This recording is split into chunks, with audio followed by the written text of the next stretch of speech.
Hey everybody, how's it going? Welcome back to Copper Jacket TV. So today we're going to be talking about the Washington State so-called assault weapons ban and the unfortunate effect that it's going to have not only on the people of Washington, but one of the most respected firearms manufacturers in the country, Aero Precision, who is located in Lakewood, Washington, just outside of Tacoma. So let's go ahead and talk about what's going to happen to Aero.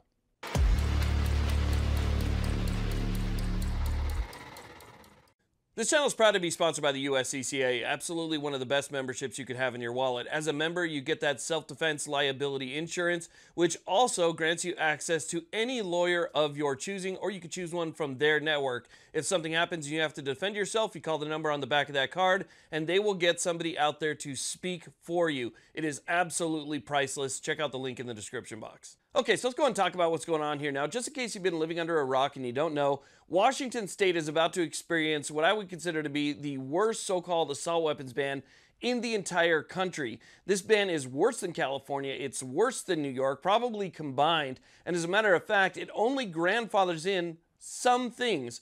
Other things, once this ban takes place, will be prohibited straight out the gate. And because this is an emergency declaration, once the governor signs this, that's going to be the end of it. It starts immediately. This ban has already passed the Senate. It's already passed the House. Now, the Senate made some amendments, had to go back to the House, but the House has already indicated that they plan on passing it as well. The governor says that he is waiting for it to show up on his desk so that he can sign it and it will become law instantly.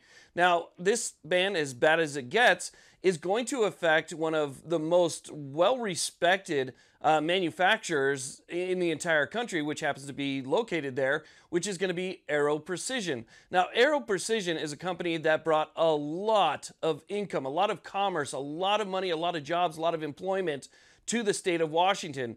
Now, when they went from their Tacoma location to, I believe it was Lakewood location, they brought along like 300 jobs, which expanded to like 500 jobs. And I believe to today's date, there's something like 800 plus jobs that were created there because of Aero Precision. Not to mention all of the jobs that are kind of outsourced by them as well. We're talking about people that are just employed by Aero. Now, this law, when it passes and immediately becomes law in the state of Washington, is also going to ban manufacturing. Well, based on what I'm reading from this bill, unless there's some type of special carve-out that I don't know about, and I've been trying to get a hold of somebody in media relations over there for the past 5 days, and I can't get a hold of anybody over there, but as far as I can tell, it basically ends Aero Precision's business. It means that they can no longer do what they're currently doing in the state of Washington. So again, to my knowledge and everything that I've been reading in this bill, Aero would have to stop production. I mean, their company would basically have to grind to a halt, because in this bill, they talk not just about specific things that are already assembled, but parts. They go after parts and pieces and anything that could be used to assemble what Washington State considers an assault weapon. You name it, everything like that would basically be prohibited from sale, manufacture, transport, or transfer, excuse me. I mean, you couldn't even hand these down once you pass away. I mean, you can't even do that under this bill. So this bill is as restrictive as you could possibly imagine. Now, this is the big thanks that Aero gets, right? I mean, obviously this affects people. We've talked about this multiple times, how it affects your average, everyday, ordinary person. But today we're talking about Aero, who brought, I mean, like hundreds of millions of dollars in commerce to that state, and revenue, and taxes, and everything else. As a matter of fact, I even watched a video from the city council who actually said that the year that Aero moved there to their city was the highest year revenue that they had ever seen, which was on average about $25 million a year, something like that. And in 1 year, when Aero and Amazon moved in, it went to over $100 million in revenue. Now, I've been a huge fan of Aero. If you were to go through my safes, you would find dozens of things from Aero. I mean, Aero is a phenomenal company. They are high quality. Their machining is super accurate. In the very beginning, I think they were kind of discounted, but I don't think a lot of people understood that the Aero in Aero Precision is because they worked primarily in aerospace.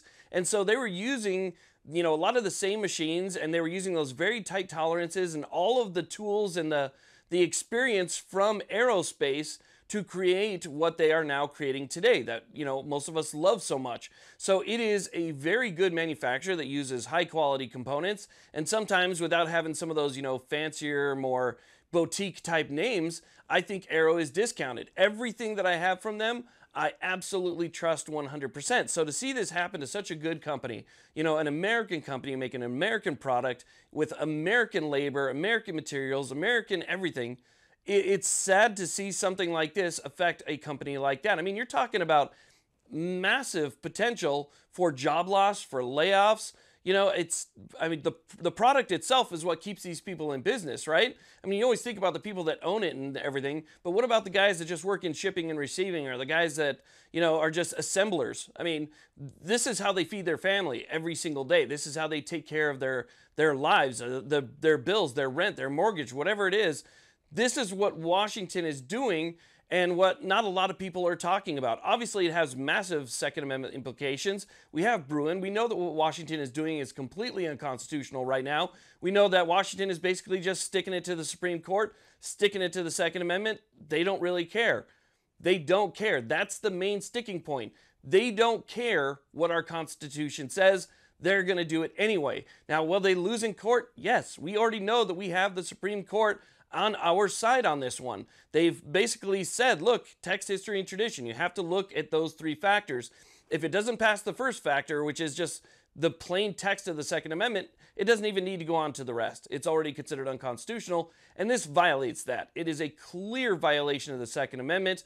It infringes on people's rights in a massive way, on an absolutely massive scale. So there's no denying that whatsoever. But these court cases take forever. And I think that's what they're relying on here. But you know what? In the meantime, you're going to give these cities another big hit. There's a reason why companies are leaving. And that's what I think Aero Precision is going to have to do if they want to survive. I think Aero Precision is going to have to either pick up and move, or they're going to have to completely change their business or close it altogether. I don't think that Aero Precision could survive the new law that is soon to be signed by the governor. I don't think it's going to be an if, I think it's going to be a when. Again, we know that this has broad support. It's already passed both chambers. We already know that the governor said that he's going to sign it. So again, if they want to get this done before the end of this legislative session, it's probably going to happen this week or maybe even next week. But I think the governor is going to sign this extremely soon. And I think in order to survive, we're going to have to see some pretty big changes come to Aero Precision, or they're just going to have to pick up and go to a state that, actually accepts them and enjoys the financial benefits that they bring to that state. It's absolutely disgusting what's happening. I am upset about it, but at the same point, this is something that is affecting everybody in the state of Washington, not just Aero, and this needs to be overturned. There needs to be an injunction put in place. As a matter of fact, I talked to one of my friends recently who said that he is going to be a plaintiff in a case that is going to be going after this law the moment that it's signed. So there's already hope on the horizon, and hopefully if we can get an injunction put in place, everything will be all right. We know we're going to win this in court. We just need that injunction to stop this from being enforced in the meantime. So we'll see what happens, and we'll definitely stay on top of it. But I wanted to kind of touch on this topic with you guys, a topic that I don't think is discussed too much, and that's the collateral damage that happens from, laws like this. So anyway, I want to thank you all very much for watching. I really do appreciate it. Please like, subscribe. You guys have a great day.